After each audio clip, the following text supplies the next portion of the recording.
Assalamualaikum warahmatullahi wabarakatuh. Selamat pagi anak-anakku. Bagaimana kabar hari ini? Semoga kita semua dalam keadaan sehat walafiat. Alhamdulillah, hari ini kita bisa bertemu kembali dalam pelajaran PPKN. Sebelum kita mulai, marilah kita membaca basmalah terlebih dahulu. Bismillahirrahmanirrahim. Anak-anak, hari ini kita sudah sampai di bab 2, Kedudukan dan Fungsi Undang-Undang Dasar Negara Republik Indonesia tahun 1945 dalam Sistem Hukum Nasional. Hari ini kita bab 2 materi pertama ya. Peta konsep hari ini yaitu makna Undang-Undang Dasar Negara Republik Indonesia tahun 1945. Yang kedua, kedudukan dan fungsi Undang-Undang Dasar Negara Republik Indonesia tahun 1945 dalam sistem hukum nasional. Yang ketiga, kedudukan peraturan perundang-undangan dalam sistem hukum nasional.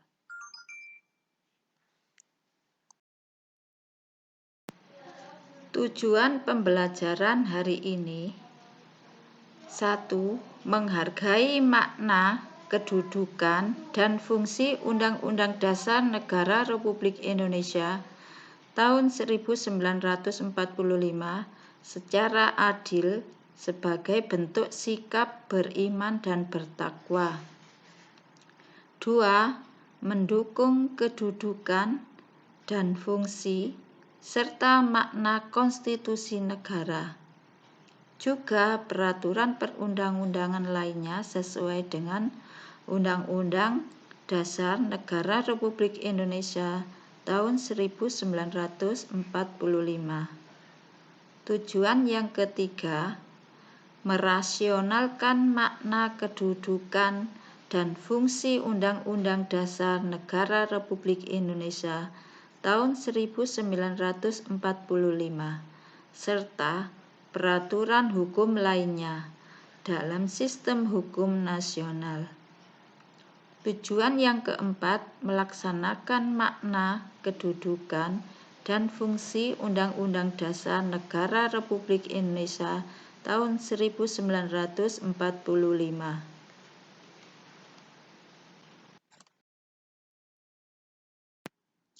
Anak-anak, tahukah kalian apa yang dimaksud dengan konstitusi itu?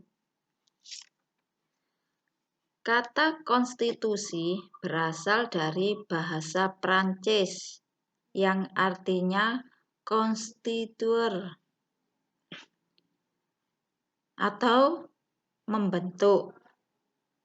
Adapun dalam Kamus Besar Bahasa Indonesia, konstitusi adalah segala ketentuan dan aturan tentang ketatanegaraan atau undang-undang dasar dan sebagainya. Undang-undang dasar suatu negara. Dengan demikian, konstitusi adalah hukum dasar yang dijadikan pegangan dalam penyelenggaraan suatu negara. Indonesia memiliki konstitusi yang dikenal dengan Undang-Undang Dasar Negara Republik Indonesia tahun 1945. Jadi, pada intinya, konstitusi itu sama dengan Undang-Undang Dasar.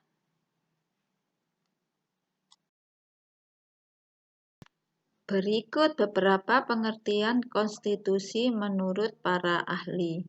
Yang pertama, C.F. Strong.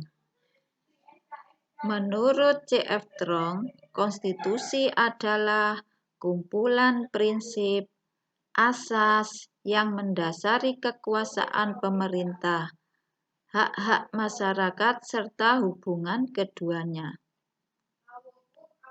Kemudian menurut K.C. Ware, konstitusi adalah seluruh sistem pemerintahan sebuah negara, serta berbagai aturan yang membentuk dan mengatur pemerintah yang bersangkutan. Sedangkan menurut S.E. Wiener, Vernon, dan Bernard, konstitusi adalah kumpulan aturan atau norma yang mengatur alokasi kekuasaan-kekuasaan, fungsi dan kewajiban antara berbagai badan dan pejabat pemerintah, serta hubungan antara berbagai badan dan pejabat pemerintahan dengan rakyat. Nah, anak-anak, ini adalah Undang-Undang Dasar Negara kita yang di dalamnya terdapat pembukaan. Nah, pembukaan Undang-Undang Dasar Negara Republik Indonesia ini terdiri dari 4 alinea dan 4 pokok-pokok pikiran. Alinea dan pokok pikiran itu berbeda-beda. Jadi nanti saya jelaskan tentang isi alinea dan isi pokok pikiran pembukaan Undang-Undang Dasar Negara Republik Indonesia. Anak-anak, kita lanjutkan ya. Sekarang kita membahas hubungan pembukaan Undang-Undang Dasar 1945 dan Proklamasi Kemerdekaan. Ayo, dahuluan mana antara proklamasi dan adanya UUD 1945? Tentu saja yang dahulu yang ada adalah proklamasi dulu. Kemudian dilanjutkan dengan pengesahan UUD 1945. Kita bahas dulu tentang hubungan pembukaan UUD 1945 dan Proklamasi Kemerdekaan. Proklamasi dikumandangkan tanggal 17 Agustus 1945 yang merupakan pernyataan atau pengumuman bangsa Indonesia kepada seluruh dunia bahwa Indonesia telah merdeka. Kalau kita cermati naskah proklamasi tersebut terdiri atas atau memuat 2 hal pokok, yaitu pernyataan kemerdekaan Indonesia dan hal-hal yang harus diselenggarakan sehubungan dengan pernyataan kemerdekaan tersebut. Sedangkan pembukaan Undang-Undang Dasar Negara Republik Indonesia tahun 1945 alinea ketiga juga memuat pernyataan kemerdekaan,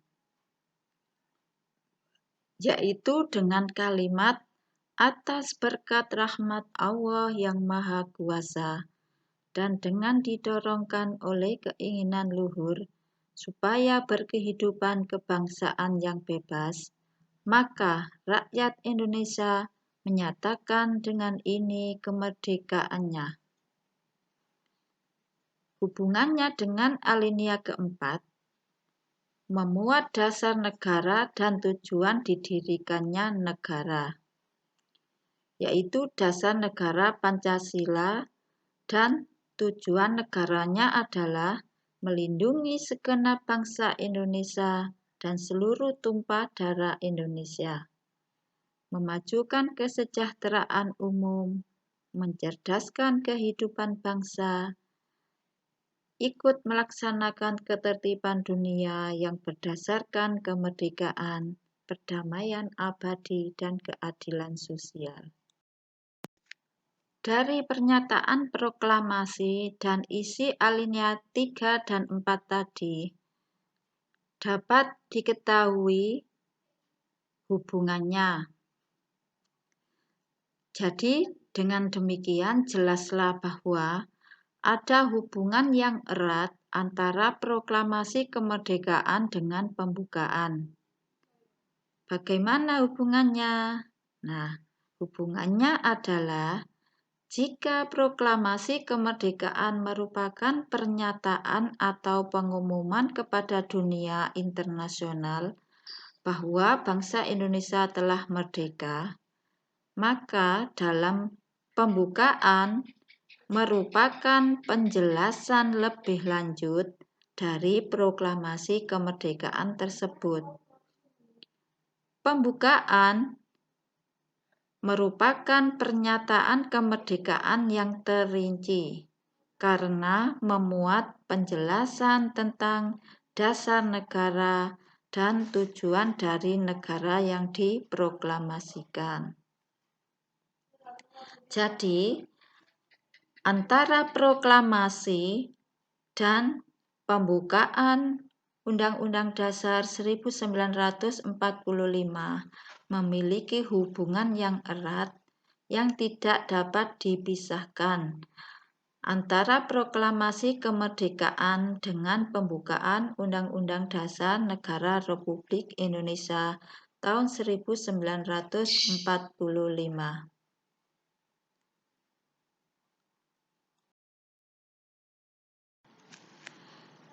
Konstitusi atau hukum dasar atau yang biasa kita sebut Undang-Undang Dasar dibagi menjadi dua, yaitu konstitusi tertulis dan konstitusi tidak tertulis.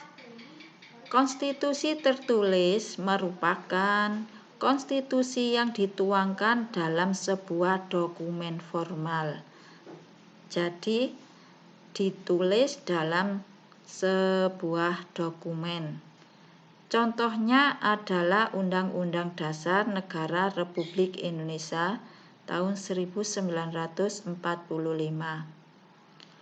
Konstitusi tidak tertulis merupakan konstitusi yang tidak tertuang dalam dokumen formal.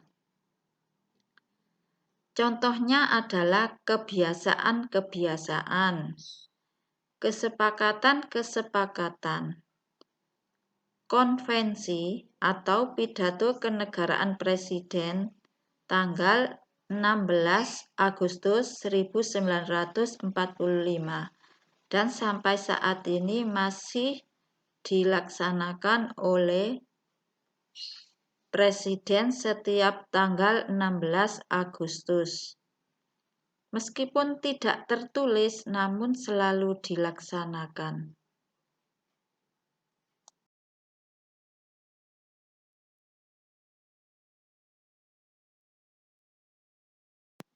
Kita lanjutkan tentang makna alinea pembukaan Undang-Undang Dasar Negara Republik Indonesia tahun 1945. Jadi, alinea dalam pembukaan itu ada 4. Kita akan membahasnya satu persatu. Sekarang kita mulai dengan makna yang terkandung dalam alinea pertama. Alinea pertama diawali dengan kata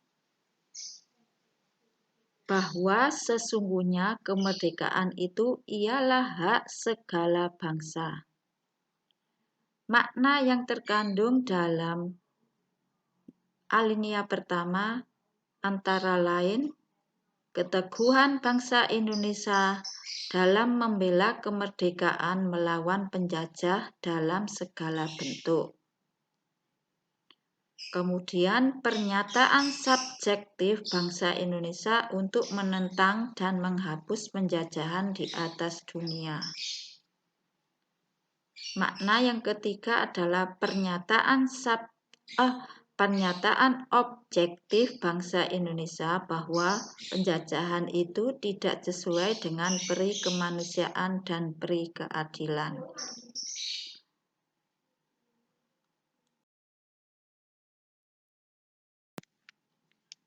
Kita lanjutkan makna alinea kedua.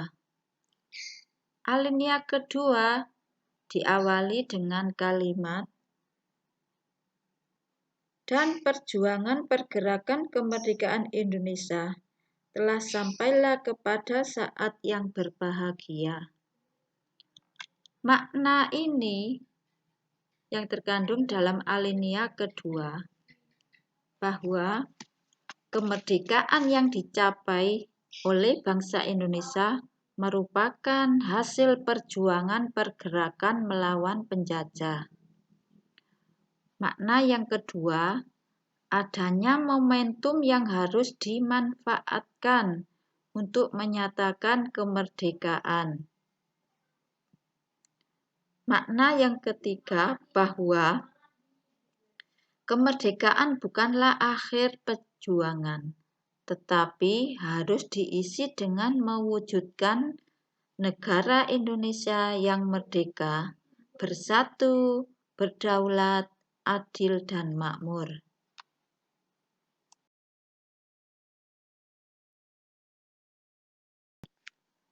Makna yang terkandung dalam alinea ketiga. Alinea ketiga diawali dengan kalimat atas berkat rahmat Allah yang Maha Kuasa dan dengan didorongkan oleh keinginan luhur supaya berkehidupan kebangsaan yang bebas, maka rakyat Indonesia menyatakan dengan ini kemerdekaannya.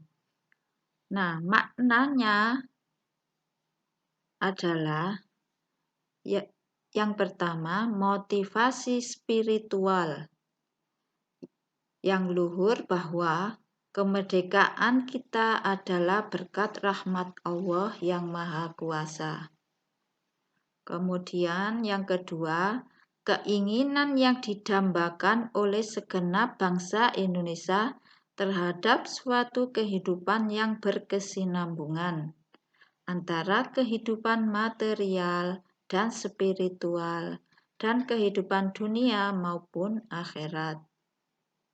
Makna yang ketiga adalah pengukuhan pernyataan proklamasi kemerdekaan.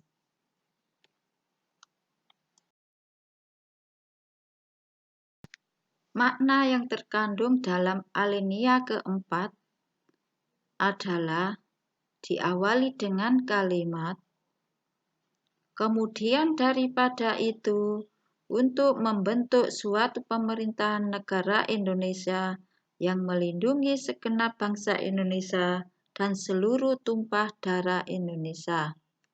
Dan selanjutnya, anak-anak, makna yang terkandung dalam alinea keempat ini adalah yang pertama berisi tujuan negara Indonesia. Makna yang terkandung dalam alinea kedua yang kedua adalah ketentuan diadakannya Undang-Undang Dasar. Makna yang ketiga, alinea keempat adalah bentuk negara Indonesia. Dan makna yang terkandung dalam alinea keempat adalah dasar filsafat negara. Anak-anak, kalau ingin lebih jelasnya, kamu bisa membaca di buku kamu masing-masing.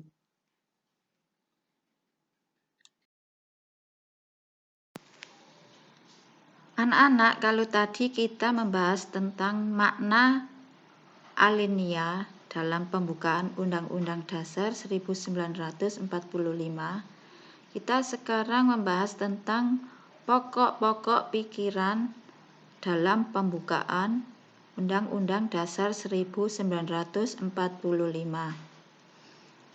Pokok-pokok pikiran dalam pembukaan Undang-Undang Dasar 1945 itu ada 4.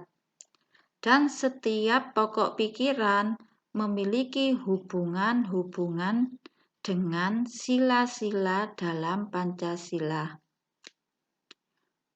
Pokok pikiran pertama yaitu tentang negara persatuan. Nah, kalau dihubungkan dengan sila Pancasila, itu tercantum dalam sila ketiga. Kemudian pokok pikiran kedua yaitu negara berkeadilan sosial. Ini hubungannya dengan sila kelima dalam Pancasila.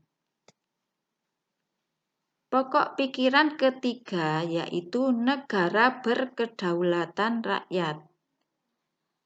Ini ada hubungannya dengan sila keempat dalam Pancasila. Kemudian pokok pikiran yang keempat yaitu negara berketuhanan yang Maha Esa. Kalau dihubungkan dengan sila Pancasila ini terdapat dalam sila 1 dan sila 2.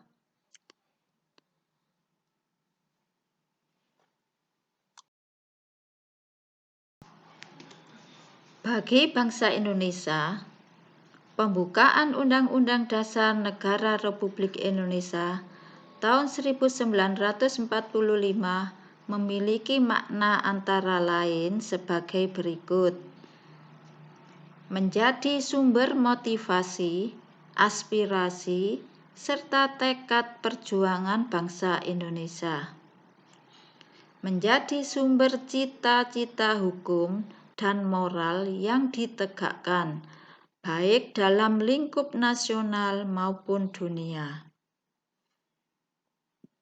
Mengandung nilai-nilai universal yang dijunjung tinggi oleh seluruh bangsa Indonesia.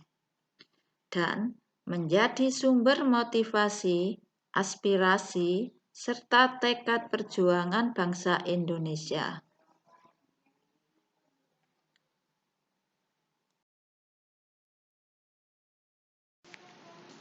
Anak-anak, demikianlah penjelasan singkat tentang Undang-Undang Dasar Negara Republik Indonesia tahun 1945.